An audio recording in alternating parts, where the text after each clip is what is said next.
इस लेक्चर के अंदर हम लोग चैप्टर 3 को कंप्लीट करेंगे। चैप्टर 3 के अंदर बहुत ज़्यादा इंफॉर्मेशन है, आपको याद करने में, आपको समझने में दिक्कत आती है। बोर्ड इस चैप्टर से आपको 3 मार्क्स का एक सवाल पूछती है, तो आप लोगों को तैयारी करने में जो भी दिक्कत है उसका सॉल्यूशन मैं आपको दूंगा। मैं जो भी आपको पढ़ाऊंगा उसका नोट्स आपको मिल जाएगा। नीचे डिस्क्रिप्शन में टेलीग्राम ग्रुप का लिंक होगा, जाके उस चैनल का पार्ट बन जाना, आपको सारे नोट्स मिल जाएंगे। इस चैप्टर के अंदर पढ़ने के पहले मैं आपको कुछ इन्फॉर्मेशन दूंगा। उन इन्फॉर्मेशन को जानने के बाद आपको इस चैप्टर के 4 जो टॉपिक हैं वो इजीली समझ में आ जाएंगे। यहाँ पे आपको ये जो फोटो दिख रही है, इसके अंदर एक नदी है। ये यहाँ पे मैं जहाँ से सर्कल कर रहा हूँ, ये चाइना का तिब्बत का एरिया है। ये नदी है एक, ये नदी स्टार्ट यहाँ से हो रही है। इस नदी का नाम है इंदस रिवर। क्या नाम है? Indus river. इसको हम लोग संस्कृत भाषा में सिंधु बोलते हैं। अब ये जो नदी है ना, हमारे कल्चर के लिए बहुत इंपॉर्टेंट है। एक बात को समझना, एशियंट टाइम में ना लोगों के पास टेक्नोलॉजी नहीं थी। अब टेक्नोलॉजी का मतलब है कि आज के जैसा मॉडर्न पंप्स और पाइप्स नहीं थे। तब इंसानों को पानी की जरूरत पड़ती थी, तो पानी का इस्तेमाल वो कैसे करें? तो उन्होंने एक आइडिया ढूंढा कि हम नदियों के आसपास ही अपना शहर बसाएंगे। आज के टाइम पे तो हम लोग नदी से कितने भी दूर हैं, पंप और पाइप की वजह से हमारे घरों तक पानी आ जाता है। बट आज से 5000 साल पहले जो सोसाइटी बनती थी, उनके पास मॉडर्न पंप और पाइप नहीं थे, तो उन्होंने बोला कि हम नदियों के पास ही अपने टाउन्स को बनाएंगे। अब यहाँ पे इस नदी के ऊपर वापस आते हैं, इंदस रिवर। ये शुरू होती है चाइना के तिब्बत से, ऐसे ऐसे जाते जाते आगे बढ़ती है। ये एंटर करती है पाकिस्तान के अंदर और नीचे अरेबियन सी के अंदर जाके मर्ज हो जाती है। अब यहाँ पे लिखा हुआ है सप्त सिंधु, याद रखना। ये जो नदी है इसका नाम है इंदस रिवर, और इससे 7 नदी और निकलती है। मतलब सिंधु एक खुद, यानी इंदस नदी एक खुद, इससे 6 नदी और निकलती है। जैसे यहाँ पे देखो, झेलम, चेनाब, रवि, ये क्या है, व्यास, सतलुज और सरस्वती। गिनते हैं, ये देखो, 1 1 2 3 4 5 6 7। तो ये कॉम्बिनेशन ऑफ 7 रिवर को हम लोग बोलते हैं सप्त सिंधु। अच्छा, ये हार्ड लग रहा है, एक चीज बताता हूँ। हम लोग हिंदी के अंदर वीक को सप्ताह बोलते हैं, तो ये सप्त का मतलब होता है 7। उसी तरीके से ये 7 नदी की कॉम्बिनेशन को हम लोग बोलते हैं सप्त सिंधु। अब ये जो नदी है, इसी नदी के आसपास हमारे पूर्वज रहते थे। अभी मैंने आपको समझाया ना कि पुराने जमाने के अंदर हमारे पास टेक्नोलॉजी नहीं थी, तो हमारे जो पूर्वज होते थे इसी नदी के आसपास अपना शहर बसाते थे। ये रही नदी, इस तरीके से मैं जो डॉट कर रहा हूँ यहाँ पे वो अपना शहर बसाते थे। उनमें से आज हम लोग पढ़ेंगे 4 मेन शहर को। यहाँ पे देखना, ये जो ब्लू कलर का लाइन आप देख रहे हो, ये है इंदस रिवर। इस रिवर के पास एक जो शहर है जिसका नाम है मोहनजोदड़ो। एक और शहर है इस नदी के आसपास जिसका नाम है हड़प्पा। एक और शहर है, यहाँ पे ये देखो, यहाँ से नदी गई थी ना, सरस्वती नदी, तो धोलावीरा। उसके बाद एक और शहर है लोथल। तो आज के लेक्चर के अंदर ये 4 जो बड़े बड़े शहर है, प्राचीन शहर है, हम इनके बारे में पढ़ने जा रहे हैं। एक है मोहनजोदड़ो, एक है हड़प्पा, एक है धोलावीरा और एक है लोथल। तो ये जो चारों सिटीज हैं, शहर हैं, ये एक नदी से नाता रखते हैं। उस नदी का नाम है इंदस रिवर, या फिर हम बोल सकते हैं सप्त सिंधु, क्योंकि जो सप्त सिंधु था उसी के आसपास ये 4 शहर को बसाया गया था। दिमाग में गया? अब कभी भी आपको, अब इस बुक के अंदर बोला जाए इंदस वैली सिविलाइजेशन, तो आप समझ जाना ये बात हो रही है हमारे पूर्वजों की, उन पूर्वजों की जो ये 7 रिवर के आसपास रहते थे। जब भी बोला जाए आपको इंदस वैली सिविलाइजेशन, तो हमारे उन पूर्वजों की बात समझनी है जो सप्त सिंधु के आसपास रहते थे। अब इनमें से हम पढ़ लेते हैं सबसे पहले मोहनजोदड़ो को। तो मोहनजोदड़ो का जो टाउन प्लानिंग था उसके ऊपर हम लोग फोकस करते थे। अब यहाँ पे इस इमेज को देखना, यहाँ पे देखना, बारिश का जो पानी है शहर के अंदर घुस गया है। घर देखो अभी भी फ्लड से बचा हुआ है। क्यों? यहाँ पे ये ऊंची सी प्लेटफॉर्म बनाई गई है। तो इंदस वैली सिविलाइजेशन या मोहनजोदड़ो के अंदर जो घर होते थे उनको बनाया जाता था इस हाई प्लिंथ के ऊपर। क्यों? ताकि जब फ्लड का पानी शहर के अंदर घुसे तो ये ऊंची ऊंची जो प्लिंथ है, ये जो प्लेटफॉर्म है, इसका नाम दिया गया है प्लिंथ।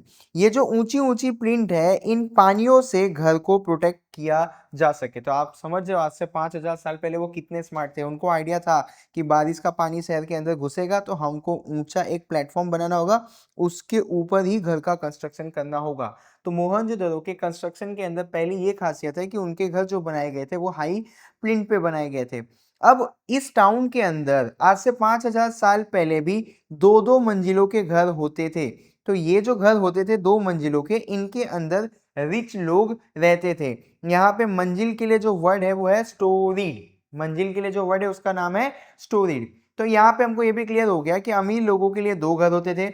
अमीर लोगों के घरों में 1 2 3 4 5 6 7 ऑलमोस्ट 5 से 7 रूम होते थे। ये भी याद रख के चलना कि अमीर लोगों के जो घर थे उनके घरों के अंदर 5 से 7 रूम होते थे। अब अमीर लोगों का घर तो हो गया, एक साम्राज्य के अंदर, एक शहर के अंदर गरीब लोग भी रहते होंगे। तो जो पुअर लोग थे उनके घर में देखो 1 2 3 ऑलमोस्ट 2 से 3 रूम देखने को मिले हैं।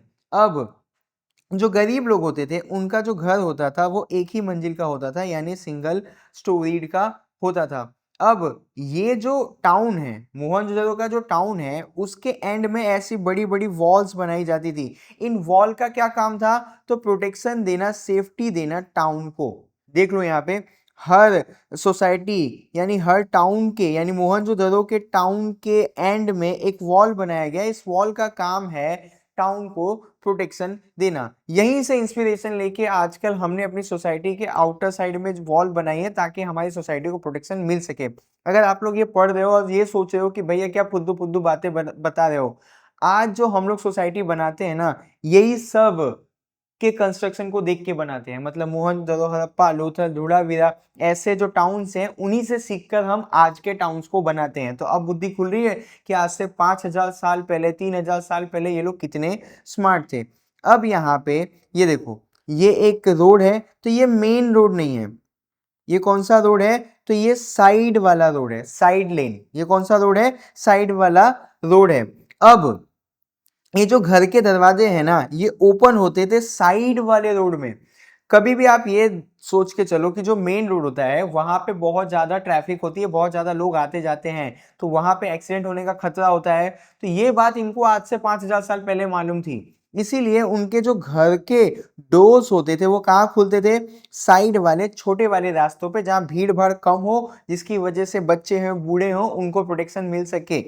आगे यहाँ पे देखो, जब मोहनजोदड़ो के अंदर रिसर्च हुई ना, तो उनके टाउन्स के अंदर आज से 5000 साल पहले किचन भी देखने को मिला, बाथरूम भी देखने को मिला, स्टोर रूम भी देखने को मिला, और वेंटिलेशन के लिए इनके घरों के अंदर विंडोज भी देखने को मिली। तो यहाँ पे जो भी हमने पढ़ा ये आज से 5000 4000 साल पहले के कंस्ट्रक्शन है। और किसका कंस्ट्रक्शन है? मोहनजोदड़ो का। तो इसी तरीके से आराम से सारी चीजें प्रैक्टिकली समझते जाते हैं एसएस के अंदर। आगे अगर हम लोग आएंगे तो जो मोहनजोदड़ो का मेन रोड था, ये मोहनजोदड़ो का मेन रोड है। इस मेन रोड की जो चौड़ाई है वो है 9.75 मीटर। ध्यान में रख के चलना क्योंकि सेक्शन ए में भी यहाँ से सवाल बनते हैं। अब आगे जब बढ़ते हैं तो हमको देखने को क्या मिलता है कि ये जो है ये मेन रोड नहीं है, ये स्मॉल रोड्स हैं, ये सोसाइटी के स्मॉल रोड्स हैं। ये सारे रोड एक दूसरे को किस एंगल पे मिल रहे हैं? तो राइट एंगल पे मिल रहे हैं। राइट एंगल पे मिलेंगे तभी तो यहाँ पे चौकड़ी बनेगी और सब लोग इजीली क्रॉस कर सकेंगे।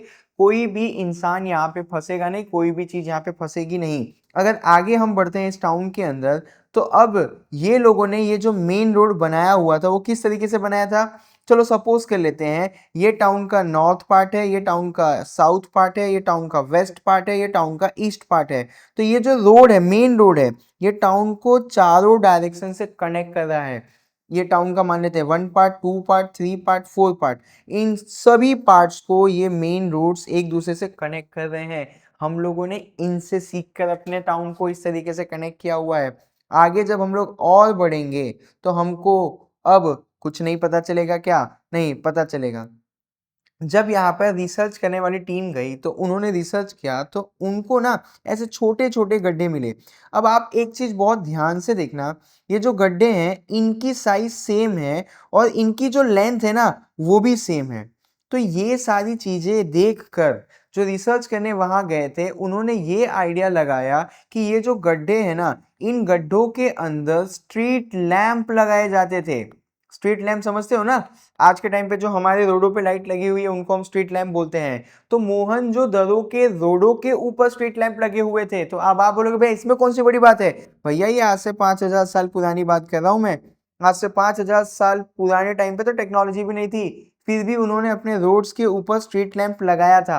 अब ये किस तरीके से चलता था इसका एविडेंस हमारे पास नहीं है भी तो हमारी बुक में नहीं दिया हुआ है। एविडेंस तो है बट हमारे बुक में नहीं दिया हुआ है। तो हम इतना ही जानेंगे कि मोहनजोदड़ो के रोड के ऊपर स्ट्रीट लैंप की भी फैसिलिटी थी और ये बात कितनी पुरानी है?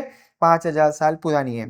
आगे जब हम लोग बढ़े तो यहाँ पे हम लोग अब पढ़ने जा रहे हैं कि मोहनजोदड़ो के अंदर ड्रेनेज सिस्टम कैसा था। किसके बारे में हम लोग अभी पढ़ रहे हैं? ड्रेनेज सिस्टम का। तो बोर्ड आपको जो सवाल पूछेगी उसके ऊपर भी ध्यान दो। बोर्ड आपको ऐसा बोलेगी कि मोहनजोदड़ो के जो लोग थे वो अपनी हेल्थ और हाइजीन को लेके काफी ज्यादा केयरफुल थे। यहाँ पे एक लाइन है देखो ना कि जो मोहनजोदड़ो के लोग थे वो काफी केयरफुल थे और काफी हाइजीनिक थे। किसको? अपनी हेल्थ को लेकर। यहाँ से सवाल पूछेगी तो आपको आंसर लिखना होगा ड्रेनेज सिस्टम वाला। समझ गए ना? हेल्थ और हाइजीन जैसे आया समझ जाना कि मोहनजोदड़ो के ड्रेनेज के सिस्टम के बारे में लिखना है। अब देखो मोहनजोदड़ो के अंदर ड्रेनेज सिस्टम कैसा होता था। ये जो हमारा रोड है उस रोड के बाजू में ऐसे ईंटें लगा के ड्रेनेज सिस्टम बना दिया जाता था कि गंदा पानी जो है वो शहर से बाहर चला जाए। यहाँ पे एक वर्ड है जिसका नाम है सेस्पिथ। अब ये सेस्पिथ क्या है यहाँ पे बहुत प्यार से समझते हैं। अभी ये जो एरिया है ये है एरिया टॉयलेट का। कौन सा एरिया है? टॉयलेट का। देखो इसमें एक पाइप लगी है और ये पाइप जा रहा है एक गड्ढे के अंदर, एक पिट के अंदर। ये जो पिट है बेसिकली ये क्या स्टोर कर रहा है? घर के वेस्ट को। तो घर के वेस्ट को स्टोर करने वाला एक गड्ढा बनाया जाता था। इसी गड्ढे को हम लोग बोलते हैं सेस्पिथ। तो मोहनजोदड़ो के अंदर जो ड्रेनेज सिस्टम था वो ड्रेनेज सिस्टम कनेक्ट होता था घर के सेस्पिथ से। सेस्पिथ क्या है? वेस्ट को स्टोर करने वाला गड्ढा। तो इतने वो स्मार्ट थे कि वो कहीं पे भी अपने वेस्ट को फेंक नहीं रहे थे टाउन के अंदर। उन्होंने एक गड्ढा कर दिया, बोला सारा जो वेस्ट है वो इसी गड्ढे के अंदर घुसेगा और हम लोग इसको नाम दे देंगे सेस्पिथ। और आगे जब हम लोग बढ़े तो हमको ये पता चला कि ये जो सेस्पिथ है ये सेस्पिथ कनेक्टेड था। किससे कनेक्टेड था? तो अभी यहाँ पे मैं समझाता हूँ। मान लो ये एक घर है, ये घर है और ये घर है और ये शहर का आउटर पार्ट है। तो इस घर के पास एक सेस्पिथ है, इस घर के पास एक सेस्पिथ है, इस घर के पास एक सेस्पिथ है। इससे ये वाला सेस्पिथ कनेक्ट कर दिया, इससे ये वाला सेस्पिथ कनेक्ट कर दिया और ये शहर के बाहर हमने वेस्ट को निकाल दिया। तो ये जो सेस्पिथ थे वो एक दूसरे से कनेक्टेड थे और वो जो शहर की गंदगी है उनको वो फ्लश आउट कर देते थे शहर के बाहर। तो इस तरीके से वो अपने हेल्थ और हाइजीन की ध्यान रखते थे। वही लिखा हुआ है कि cesspits carry dirty water outside from the town. एक दूसरे से सेस्पिथ कनेक्टेड थे और गंदे पानी को, गंदगी को शहर से बाहर फेंक देते थे। तो यही सारी चीजों को देख के हम बोल सकते हैं कि मोहनजोदड़ो के लोग अपनी हेल्थ और हाइजीन को लेके काफी केयरफुल थे। आगे जब हम लोग बढ़ेंगे तो यहाँ पे एक पब्लिक बाथ भी मिला। कहाँ पे? मोहनजोदड़ो के अंदर। पब्लिक बाथ बेसिकली ये देखो स्विमिंग पूल जैसा दिख रहा है। किसके जैसा दिख रहा है? स्विमिंग पूल के जैसा। तो पुराने जमाने में जो स्विमिंग पूल होता था उसका नाम क्या होता था? Public bath. हमको ये स्विमिंग पूल कहाँ देखने को मिला? तो मोहनजोदड़ो के अंदर देखने को मिला। अब इस स्विमिंग पूल की खासियत देखो, नदी से फ्रेश वाटर इस स्विमिंग पूल के अंदर गिर रहा है और जो भी गंदगी होगी वो गंदा ये बॉक्स के अंदर जा रहा है और यहाँ से वो शहर के बाहर निकल जाएगा। तो हम बोल सकते हैं कि जो पब्लिक बाथ था मोहनजोदड़ो के अंदर वहां पे अरेंजमेंट थी फ्रेश वाटर के अंदर आने का और गंदे पानी का टाउन से बाहर जाने का। आगे जब हम लोग बढ़े तो हमको ये पता चला कि ये जो पब्लिक बाथ मिला था यहाँ पे ये देखो साइड में, ये जो साइड में घर हैं ये थे चेंजिंग रूम। क्या थे ये? Changing room. आप यहाँ पे नहा लो और यहाँ पे जाके कपड़े चेंज कर लो। तो मोहनजोदड़ो के पब्लिक बाथ के अंदर चेंजिंग रूम भी देखने को मिला। आगे अगर हम लोग बढ़े तो यहाँ पे पता चला कि बहुत ज्यादा जब ठंडी पड़ती थी तो गर्म पानी की भी व्यवस्था थी। यहाँ पे देखो ये पॉट है और यहाँ पे लकड़ियां डाली गई है, तो यहाँ से गर्म पानी कहाँ पे घुस रहा है, ये पब्लिक बाथ के अंदर घुस रहा है। तो मोहनजोदड़ो के अंदर आज से 5000 साल पहले भी हॉट वाटर की फैसिलिटी थी। काफी स्मार्ट थे ये लोग, अपने स्विमिंग पूल के अंदर कैसी कैसी चीजें बनवा रहे थे, चेंजिंग रूम भी बनवाई इन्होंने, इन्होंने गंदा पानी बाहर निकालने का भी व्यवस्था किया। अब ये जो पब्लिक बाथ का एरिया है ये यूज में कब आता था, मान लो कोई भी रिलीजियस सेरेमनी हो, मान लो गणपति जी को बिठाया हो, सब लोग गए नदी के अंदर गणपति जी का विसर्जन करके आए, उसके बाद उन्होंने बोला चलो नहाते हैं, तो वो कहाँ नहाएंगे, पब्लिक बाथ के अंदर नहा लेंगे। कोई फेस्टिवल है, मान लो कि मकर संक्रांति है, तो सब लोग नदी में नहाए, उसके बाद बोले चलो थोड़ा सा और साफ सफाई देख लेते हैं, तो वो लोग पब्लिक बाथ में भी नहा लेते थे। तो ये जो पब्लिक बाथ है इसका इस्तेमाल कब होता था, तो रिलीजियस सेरेमनी में या कोई फेस्टिवल्स के अंदर। तो इस तरीके से पब्लिक बाथ का भी अरेंजमेंट था मोहनजोदड़ो के अंदर। आगे अगर हम लोग बढ़ते हैं तो यहाँ पे रिसर्च करने वालों को ऐसे बड़े बड़े रियून्स मिले। क्या मिले, रियून्स। तो घबराना नहीं है, रियून्स का मतलब होता है खंडर। जब रिसर्च करने वाले इस टाउन के अंदर गए तो उनको ऐसे बड़े बड़े ब्लॉक्स मिले, खंडर मिले। ये क्या बताते हैं कि मोहनजोदड़ो के पास अपना खुद का पब्लिक बिल्डिंग था, मतलब बड़ा बड़ा हॉल था। अब ये बड़े बड़े हॉल ग्रेनरी रखने के लिए, ये देखो यहाँ पे पॉट्स हैं, इन पॉट्स के अंदर अनाज रखा हुआ है। क्या रखा हुआ है, अनाज।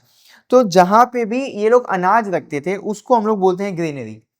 जिस जगह पे अनाज स्टोर किया जाता है उस जगह को बोला जाता है ग्रेनरी, और ये साइज में काफी बड़े होते थे। तो इनको क्या बोला जाता है, पब्लिक बिल्डिंग। साथ साथ में टाउन हॉल, अगर किसी को भी गैदर होना है, मिलना है, तो वो इस बड़े से बिल्डिंग में आ सकता है, उसको टाउन हॉल की तरह बनाया जाता था। एडमिनिस्ट्रेटिव ऑफिसर, जब राज दरबारियों को मीटिंग करनी होती थी तो वो पब्लिक बिल्डिंग का इस्तेमाल करते थे, तो उस रूम को, उस बिल्डिंग को कहा जाता था एडमिनिस्ट्रेटिव ऑफिसर्स के, या एडमिनिस्ट्रेटिव ऑफिस, एडमिनिस्ट्रेटिव ऑफिसर का ऑफिस, एडमिनिस्ट्रेटिव ऑफिस। अब अभी आपने बहुत सारी पुरानी पिक्चरों में देखा होगा, यहाँ पे बैल है, वो बैल यहाँ पे सबको एंटरटेन कर रहा है, तो इस तरीके से भी पब्लिक बिल्डिंग बनाया गया था, उसको क्या बोल दिया गया, थिएटर। तो यहाँ पे ये जो पब्लिक बिल्डिंग है उसको अलग अलग तरीके से बनाया गया था और अलग अलग उसका इस्तेमाल था। तो इस तरीके के ब्लॉक्स भी हमको देखने को मिलते हैं, इस तरीके की टूटी हुई बिल्डिंग्स भी हमको देखने को मिलती है। किसके अंदर, मोहनजोदड़ो के अंदर। हमने उसका नाम क्या दिया, पब्लिक बिल्डिंग। लोग उसका अनाज रखने के लिए टाउन हॉल के तरीके से, एडमिनिस्ट्रेटिव ऑफिस के तरीके से और थिएटर के तरीके से इस्तेमाल ले रहे थे। अभी आज के टाइम पे जैसे हॉस्टल होता है, उस टाइम पे भी ऐसे बड़े बड़े बिल्डिंग्स बनाए जाते थे जिसमें बैरक्स यानी ब्लॉक्स बनाए जाते थे। अब यहाँ पे देखना, ये रहा एक गद्दा, ये रहा एक गद्दा, ये रहा एक गद्दा। तो पुराने जमाने में मोहनजोदड़ो के अंदर बैरक्स बनाए जाते थे जिनके अंदर सोल्जर्स रह सकते थे। आज के टाइम पे क्या होता है, जैसे हॉस्टल, आप हॉस्टल में जाओ तो इस तरीके से ही अलग अलग डिपार्टमेंट में बेड लगे होते हैं ना, तो ये जो हॉस्टल है इसको कॉपी कहाँ से किया गया, मोहनजोदड़ो से। सोल्जर की रहने के लिए ये जो बैरक्स बनाए जाते थे, इसी कॉन्सेप्ट को आज हमने हॉस्टल के कॉन्सेप्ट में कन्वर्ट कर दिया। देखो हम लोग कितने बड़े चुट्टे और चोर हैं कि मोहनजोदड़ो के अंदर जो बैरक्स बनाए गए थे सोल्जर के यूज के लिए, उसी कॉन्सेप्ट को चुरा के हमने क्या बना दिया, आज के टाइम पे हॉस्टल जैसी चीजें बना दी गई। तो इतने एडवांस और इतने स्मार्ट थे मोहनजोदड़ो के लोग, यानी इंडस वैली सिविलाइजेशन के लोग, कि उन्होंने इस तरीके के शहर बसाए थे और उन्हीं से सीख के आजकल हम लोग ये शहर बनाते हैं। अब आगे हम लोग पढ़ने जा रहे हैं हड़प्पा टाउन को। तो हड़प्पा टाउन को किसने ढूंढा था, दयाराम साहनी ने। अभी देखो ये जो टाउन्स है ये काफी पुराने हैं, 3000 4000 5000 साल पहले तो भूकंप आया होगा, बहुत सारे नेचुरल क्लैमिटीज आए होंगे, तो ये जमीन के अंदर दब गए होंगे। तो इनको वापस से ढूंढा जाता है। जब इनको वापस से ढूंढा जाता है तो उसके लिए वर्ड इस्तेमाल किया जाता है कि डिस्कवर। तो हड़प्पा को 1921 में दयाराम साहनी नामक इंसान ने ढूंढा था, और उनके लीडर, उनके बॉस कौन थे, सर जॉन मार्शल। उस समय 1921 में तो अंग्रेजों का ही राज था, तो अंग्रेज ही ये सब करने में आगे रहते थे। तो लीडर कौन था, सर जॉन मार्शल, और इंडियन जो थे वो कौन थे, दयाराम साहनी। और ईयर कौन सा था, 1921। तो 1921 में दुनिया ने इंडिया के अंदर एक और टाउन देखा जिसका नाम था हड़प्पा। अब किसने ढूंढा वो भी पता चल गया। बट आज के टाइम पे ये जो हड़प्पा है वो पंजाब में है, और ये पंजाब जो है ये पाकिस्तान वाला पंजाब है। समझ में आया। आज के टाइम पे अगर आपको हड़प्पा में जाना होगा तो आपको पाकिस्तान के पंजाब में जाना होगा, पाकिस्तान के पंजाब से आपको एक डिस्ट्रिक्ट में जाना होगा जिसका नाम है मोंटगोमेरी। याद रखना, अगर आपको आज के टाइम पे हड़प्पा देखना है तो आपको पाकिस्तान के पंजाब में जाना होगा, पंजाब के मोंटगोमेरी डिस्ट्रिक्ट में जाना पड़ेगा। याद रख के चलना, सेक्शन ए में काम आएगा। अब यहाँ पे ये देखो सप्त सिंधु, और यहाँ पे एक होगा इंडस वैली सिविलाइजेशन। ये सब आपको अब पता चल रहा होगा कि सप्त सिंधु क्या है, इंडस वैली सिविलाइजेशन क्या है। तो हड़प्पा जो शहर है कहाँ बसाया गया था, इंडस रिवर के आसपास। तो हम लोग बोलेंगे ना कि ये जो हड़प्पा है वो पार्ट है किसका, इंडस वैली सिविलाइजेशन का। अब अगर आप यहाँ पे कुछ नाम पढ़ो, जैसे रोपर, अलमगीरपुर, कालीबंगन, लोथल, धोलावीरा, रंगपुर, कच्छ, सोमनाथ, ये कुछ जो जगह हैं ये भी पार्ट है किसका, इंडस वैली सिविलाइजेशन का। यहाँ पे एक मैप देखो, ये मैप, ये जो नदी है ये है इंडस रिवर। देखो इस नदी के पास ये रहा मोहनजोदड़ो, मैं अभी आपको दिखाता हूँ, ये रहा हड़प्पा, फिर ये रहा कालीबंगन, नीचे अगर आओगे तो ये रहा धोलावीरा, और नीचे अगर जाओगे तो ये रहा लोथल, मतलब ये जो है धोलावीरा है, ये है लोथल है, ये रहा कालीबंगन, ये रहा अलमगीर।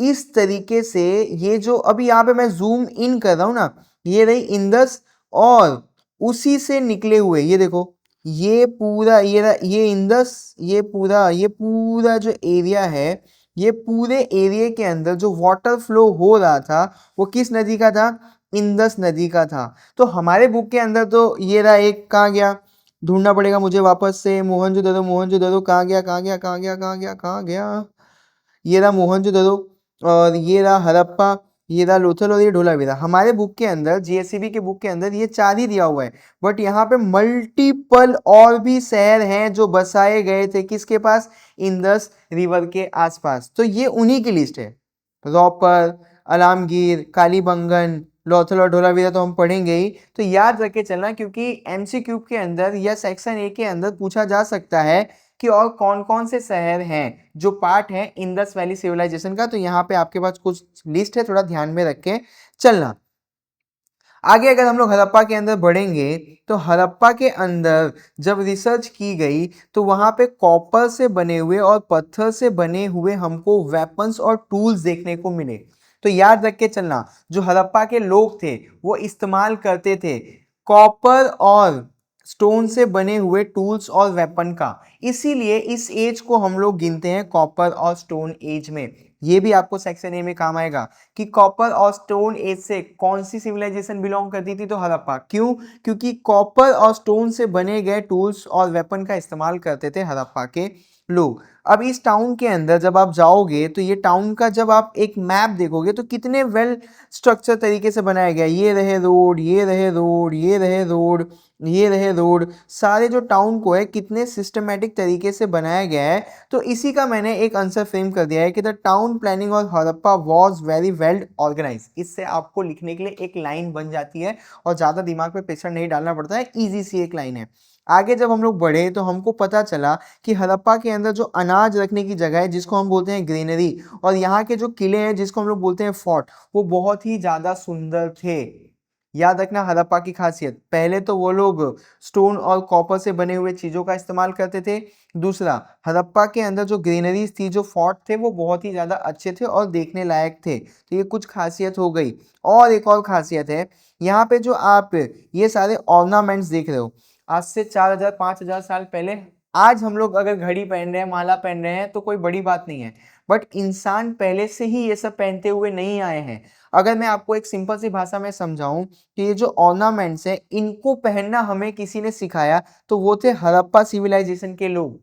गया बुद्धि में? मैं आपको ये समझाने की कोशिश कर रहा हूँ बहुत फुद्दू सी भाषा में कि ये जो ऑर्नामेंट्स है ये सब हमें पहनना किसने सिखाया, हड़प्पा के लोगों ने। तो यहाँ पे हमने हड़प्पा के बारे में भी पढ़ लिया है। आगे हम चलते हैं, अब हम पढ़ेंगे धोलावीरा के बारे में। तो जैसे धोलावीरा का नाम आए और लोथल का नाम आए तो आपको गुजरात याद रखना होगा। क्या याद रखना होगा? गुजरात। अब ये रहा गुजरात के अंदर भुज, इसी भुज के अंदर धोलावीरा देखने को मिलता है आज के टाइम पे।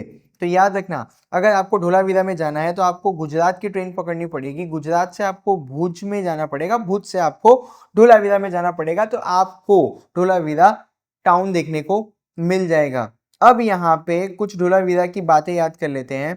धोलावीरा जो वो टाउनशिप है वो धोलावीरा विलेज में है। अब अगर हमको इसको पूरी तरीके से याद करना होगा तो हम लोग पहले जाएंगे गुजरात, गुजरात से हम लोग भुज में जाएंगे, फिर भुज से 140 किलोमीटर और आगे जाएंगे तो वहां पे हमको मिलेगा भचाऊ तालुका और धोलावीरा विलेज। ये हमको अब याद रह जाएगा। तो आगे अगर हम लोग बढ़ेंगे तो ये जो धोलावीरा की खोज की गई है, ये खोज की गई थी 1990 में। किसके द्वारा की गई थी? तो archaeological survey of India, archaeological survey of India ने 1990 के अंदर हमको धोलावीरा शहर वापस से ढूंढ के दिया।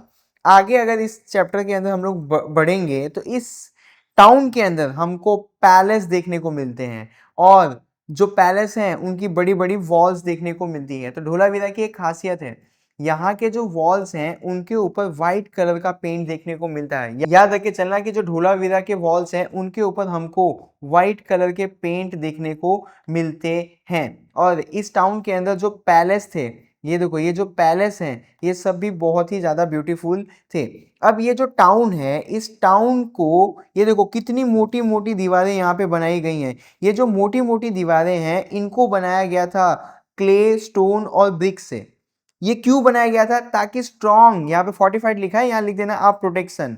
याद रख के चलना, धोलावीरा की जो दीवारें थी, कौन सी? जो आउटर दीवारें थी उनको बहुत ही मजबूती से बनाया गया था ताकि वो प्रोटेक्शन दे सके किससे? अपने टाउन को बाहर के लोगों से। और ये जो वॉल्स हैं उनको बनाने के लिए किसका इस्तेमाल किया गया था? क्ले, स्टोन और ब्रिक्स का इस्तेमाल किया गया था। ये कुछ खासियत है धोलावीरा टाउन की। यहाँ पे ये देखो, ये फ्रंट व्यू है, देखो कितने ऊंचे ऊंचे टावर्स बनाए गए हैं। यहाँ पे इंसान को खड़ा कर दो, ये इंसान आजू बाजू देखता रहेगा कि कौन टाउन के अंदर घुसने की कोशिश कर रहा है। और ये जो वॉल्स हैं, ये वॉल्स काफी अच्छी सिक्योरिटी दे रही हैं धोलावीरा टाउन को। अब धोलावीरा टाउन के अंदर एक खासियत थी कि यहाँ पे ना आपको क्लीन ड्रिंकिंग वाटर पीने को मिलता था टाउन के अंदर।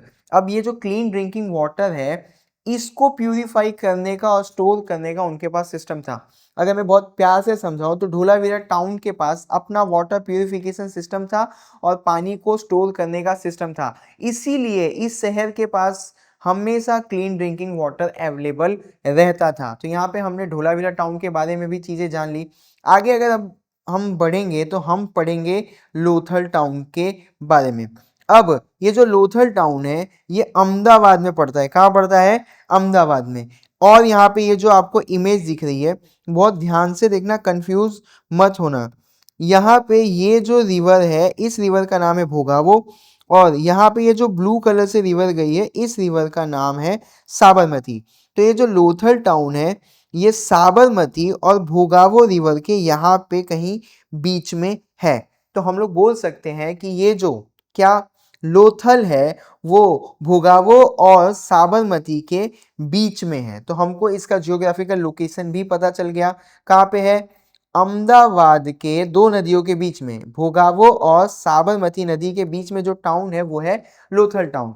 आगे अगर हम लोग इसकी कुछ खासियत पढ़ेंगे तो यहाँ पे लिखा हुआ है, अब याद करवा देता हूँ आपको, कि अगर आपको लोथल टाउन के अंदर जाना है तो आपको गुजरात के अहमदाबाद से ढोलका तालुका में जाना पड़ेगा। यहाँ पे वही चीजें है कि ये दो नदियों के बीच में सिचुएटेड है। कौन कौन सी नदी? साबरमती एंड भोगावो, मैंने आपको पीछे दिखा दिया। एक चीज और याद रख के चलते हैं कि हमारा गुजरात, याद रखना, ये हमारा गुजरात का मैप है। ये जो एरिया है हम लोग इसको बोलते हैं गल्फ ऑफ खम्बाट या फिर बे ऑफ खम्बाट बोलते हैं। तो ये जो गल्फ ऑफ खम्बाट है यहाँ से ओनली 18 किलोमीटर की दूरी पे हमको लोथल टाउन देखने को मिलता है। तो यही बात यहाँ पे लिखी हुई है कि Lothal is about 18 kilometre away from the bay of Khambhat. अब इसके पीछे का आपको जियोग्राफिकल लॉजिक पता चल गया है। जब रिसर्च करने वाले यहाँ पे गए, रिसर्च करने वालों को यहाँ पे 3 लेयर्स ऑफ ह्यूमन सेटलमेंट देखने को मिला। 3 लेयर्स ऑफ ह्यूमन सेटलमेंट का मतलब ये है कि 3 पीढ़ियों ने मिलके इस टाउन का कंस्ट्रक्शन करवाया होगा। इंग्लिश में बोला गया 3 लेयर्स ऑफ ह्यूमन सेटलमेंट, इसका मतलब है कि 3 पीढ़ियों ने मिलके इस टाउन को बनाया है। कौन से टाउन को? लोथल को। तो ये आपको याद रखना होगा एमसीक्यू के लिए, सेक्शन ए के लिए। अगर हम लोग आगे बढ़ेंगे तो हम लोग इस टाउन के अंदर ईस्ट पार्ट में जाते हैं। कहाँ पे गए हम लोग? ईस्ट पार्ट में। ईस्ट पार्ट में हम लोग गए तो यहाँ पे ये जो वॉल है, इस वॉल के अंदर हमको पानी भरा हुआ देखने को मिला। तो ये कोई स्विमिंग पूल नहीं है, इसको हम लोग बोलते हैं डॉकयार्ड। क्या बोलते हैं? डॉकयार्ड। तो डॉकयार्ड बेसिकली होता क्या है? जहां पे भी हम लोग अपनी शिप को पार करते हैं, किसको पार करते हैं? शिप को पार करते हैं, तो उस एरिया को हम लोग बोलते हैं डॉकयार्ड। ठीक है, गया बुद्धि में? जहां पे भी हमने शिप को पार किया उस एरिया को हम लोग बोलते हैं डॉकयार्ड। अब वो लोग इतने स्मार्ट थे, उनके पास डॉकयार्ड क्यों था? देखो यहाँ पे जब हाई टाइड्स आएगा, हाई टाइड्स का मतलब है जब ऊंची ऊंची लहर आएंगी तो ये शिप बह के कहीं भी चला जाएगा, तो वो इस शिप को पार कर लेंगे डॉकयार्ड के अंदर। यहाँ से एक गेट होगा जिसको बंद कर लिया जाएगा। अब जो ऊंची ऊंची लहरें हैं वो यहाँ पे नहीं पहुंच पाएंगी और उनका शिप जो है वो बचा रहेगा। ये आज से 3-4 हजार साल पहले की कहानी बता रहा हूँ। उस समय पे वो अपने शिप को बचाने के लिए उसकी पार्किंग यानी डॉकयार्ड बनाते थे।